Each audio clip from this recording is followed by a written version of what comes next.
One of the world's most important sea lanes lies here. All of the colours of nature, like blue, green and turquoise, make it seem a perfect spot for a vacation. But in the midst of all this beauty, there exists the reality that this landscape witnessed the destruction of the lives of over 500,000 men. This is Gallipoli. Those who made their home here for centuries lost their lives in the defence of this land. If I ascend to the rank of martyrdom, I will consider myself the most beloved of God's humans. These were the words of a soldier who died fighting for his homeland in the Gallipoli campaign, but they also hold true for Homer's Hector of Troy. The history of the Dardanelles Straits is one shaped by bloodshed, and includes events like the noble resistance of the Trojans, the march of the mighty Persian armies of Darius, through to the age of the Venetians and the Ottomans.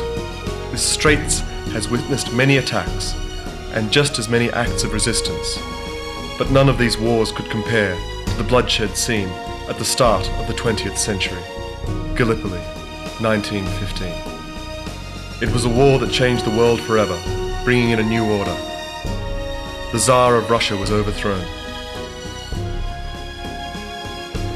Australia and New Zealand began to find what it meant to be independent after they shed their blood in vain at Gallipoli. The British temporarily failed to get hold of Mosul's petroleum. All these events, and many others, were the fallout of the Gallipoli campaign. The most important result of the campaign was Mustafa Kemal Ataturk's eventual victory in the War of Independence, which brought about the formation of the modern Republic of Turkey. Gallipoli, 1915.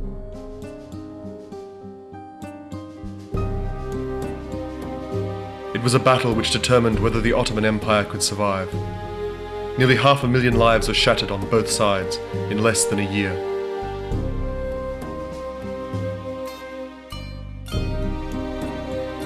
Few memories remain of those who died. Why did they die? The Turks died fighting to defend the honor of their homeland. The English and French died attempting to get their hands on the petroleum of Mosul, the trade of the Straits, and control over the Levant. As for the Australians, New Zealanders, Gurkhas and Sikhs, they died for nothing. The true purpose of the British in the campaign was to secure Mosul's oil fields by opening new fronts against the Ottomans. The Allies had ample resources of manpower that could be brought over from the colonies. They never thought that their potential enemy posed a threat. After all, they were Turks. They imagined a destitute people of half-naked, hungry villagers. What else did they have aside from German weapons? So Winston Churchill was the one who chose to invade the Dardanelles Straits. A powerful fleet of warships entered the Dardanelles Straits on 18 March 1915, after bombarding targets onshore relentlessly. However, the 26 mines laid by the Ottoman mine ship Nusret on the night of 7 March and shelling from the fortresses the Allies thought had been destroyed, stopped the powerful fleet. The Allied battleships Bouvet and Irresistible were sunk, and the battleship Ocean was sent to the bottom of the straits by an artillery shell fired by Corporal Sayed. Among the many ships damaged while steaming through the straits was the Inflexible. In the end, the fleet was forced to withdraw.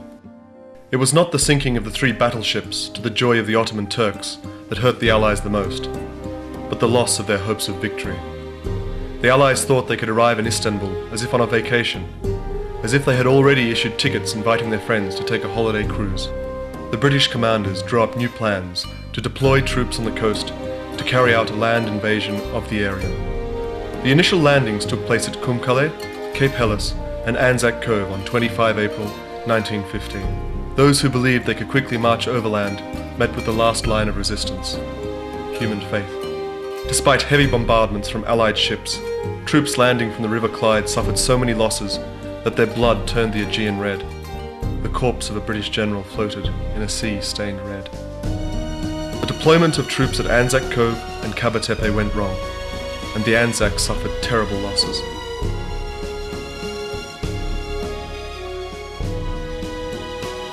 Among the first troops to land was a soldier called Denning, who joked in his memoirs amidst all the mud, "What a pleasant place. I wish my love could see me here." The Ottoman troops of whom Denning spoke of in his memoirs as being superior in number were in fact just a handful strong. Only a few meters separated the trenches of the two sides.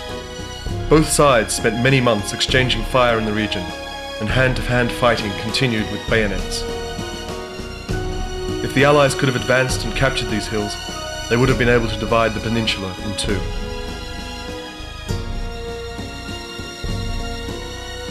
The Turkish troops were being supplied from the sea, but food and ammunition in particular was scarce.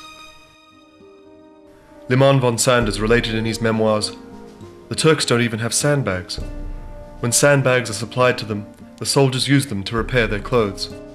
Sometimes there were no artillery shells left to fire. From time to time, dummy shells used for maneuvers were shot off just to reinforce the morale of the soldiers. However, there was one staff officer who managed to display incredible initiative in the face of Allied attacks: Mustafa Kemal. Mustafa Kemal was promoted to colonel after his achievements in battle.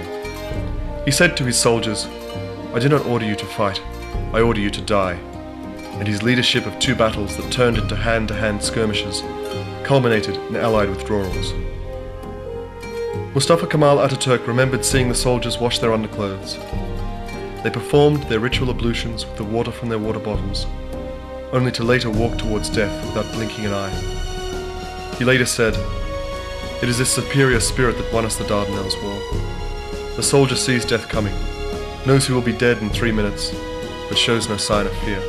The landing troops repeatedly asked for reinforcements.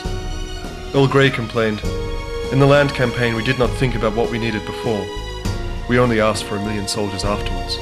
The Meervenet Emilia, or National Help, torpedoed and sunk the battleship Goliath.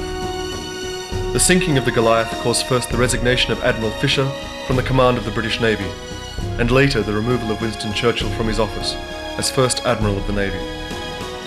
At this time, the Allies began their most successful stage of the campaign, but only after more than 200,000 casualties, and an incredible amount of money had been wasted. They withdrew first from Suvla Bay and Araburnu, and then Cape Helles, leaving behind their horses, as well as stocks of flour and supplies that were impossible to carry. The souls of the men who perished on both sides live on in the folk songs and anthems of their homeland.